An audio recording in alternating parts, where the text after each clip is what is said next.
شهد الله أنه لا إله إلا هو والملائكة وأولو العلم قائما بالقسط لا إله إلا هو العزيز الحكيم.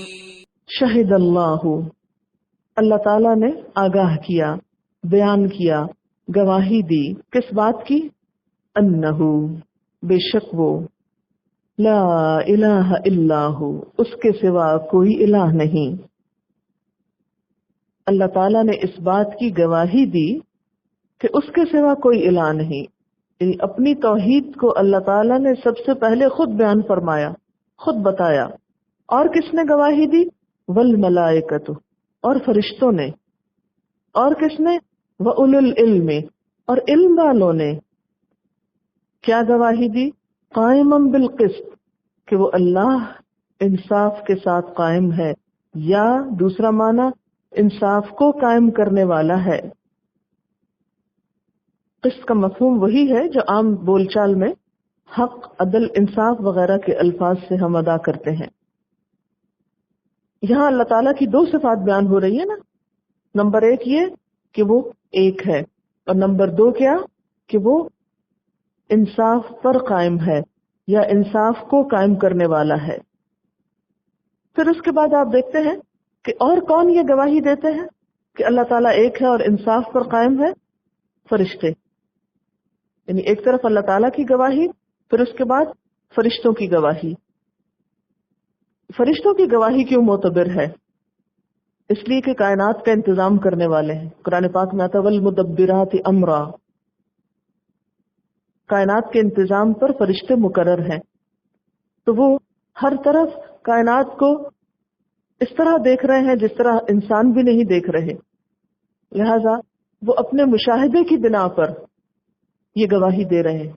کیوں آ رہا ہے نا شہد اللہ والملائکۃ. تو شاہدہ کا ایک معنی کیا ہوتا ہے؟ دیکھنا. تو گواہی دیکھ کر ہی دی جاتی ہے نا. تو فرشتے کائنات کو ایسی ایسی جگہ سے دیکھتے ہیں اس کے انتظام کی وجہ سے جہاں سے ہم بھی نہیں دیکھ پاتے، اس لیے ان کی گواہی بھی بہت معتبر ہے. پھر اس کے بعد وَأُولُو الْعِلْمِ، علم والے. اب آپ دیکھیے کہ علم والوں کا کیا مقام ہے، کیا درجہ ہے کہ اللہ تعالیٰ نے ان کا ذکر اپنے اور فرشتوں کے ساتھ کیا ہے. اور علم والے بھی گواہی دیتے ہیں. اس سے ایک تو علم کی فضیلت ثابت ہوتی ہے، اور دوسرے گواہی کی بنیاد، یعنی عام بندوں کی گواہی نہیں بھی تو نہ صحیح، علم والے جو گواہ ہیں اس بات پر. اور اس میں علم سے مراد دونوں چیزیں ہو سکتی ہیں، دنیا کا علم بھی اور دین کا علم بھی.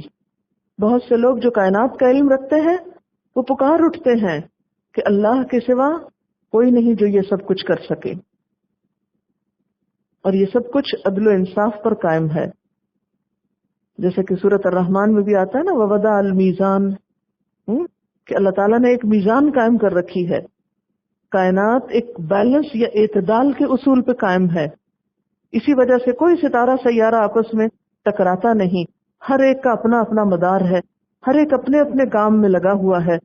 ہمارے پورے جسم میں جو ٹریفک چل رہی ہے اس میں کوئی ایسا ٹکراؤ نہیں، اور جہاں کہیں تھوڑا سا بھی خلل آتا ہے انسان کی زندگی ختم ہو جاتی ہے. تو پوری کائنات کے اندر یہ سورج، چاند، زمین، آسمان، یہ سب ایک دوسرے سے کوآرڈینیٹ کر رہے ہیں، اور ان سب کی بنیاد ایک عدل یا اعتدال کے اوپر ہے. اور علم والے یہ سب کچھ اپنی آنکھوں سے دیکھتے ہیں. اور علم والوں سے مراد دین کا علم والے بھی ہو سکتے ہیں کہ وہ اللہ تعالیٰ کی بھیجی ہوئی وحی کے مطابق جب اللہ تعالیٰ کا تعارف حاصل کرتے ہیں تو پکار اٹھتے ہیں کہ وہ انصاف پر قائم ہے اور انصاف کا قائم کرنے والا ہے، وہ ظلم کرنے والا نہیں ہے.